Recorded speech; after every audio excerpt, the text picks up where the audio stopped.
Hello everyone, good morning.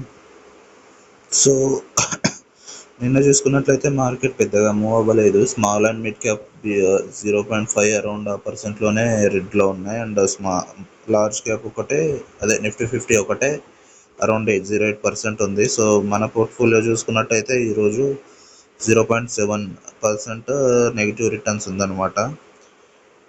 So total returns చూసుకుంటే ఇక్కడ మొత్తం రెడ్లోనే ఉంది, బట్ తక్కువ రెడ్లో ఉంది. అండ్ డే చేంజ్లో చూసుకుంటే లోయెస్ట్ మల్టీ క్యాప్ తక్కువ ఫాల్ అయింది, అండ్ హైయెస్ట్ ఫ్లెక్సీ క్యాప్ ఎక్కువ ఫాల్ అయింది. ఇది వచ్చేసి ఫ్లెక్సీ క్యాప్. సో ఎక్స్ఆర్ కూడా ఇది నిన్నటి ఫాల్ కాకుండా నిప్పటి నుండి ఆల్మోస్ట్ మొత్తం లాసెస్ అంతా రికవర్ చేసి ఉండే, like no loss no profit అన్నట్టుగా ఉండేది అనమాట. అండ్ ఇక్కడ పోర్ట్ఫోలియో లోపలికి వచ్చి చూసుకున్నట్టయితే డెప్ట్ పర్సంటేజ్ కొంచెం ఇంక్రీజ్ చేశారు. లైక్ ఇంతకుముందు 2% అలా ఉండేది, ఇప్పుడు 3.69 చేశారు.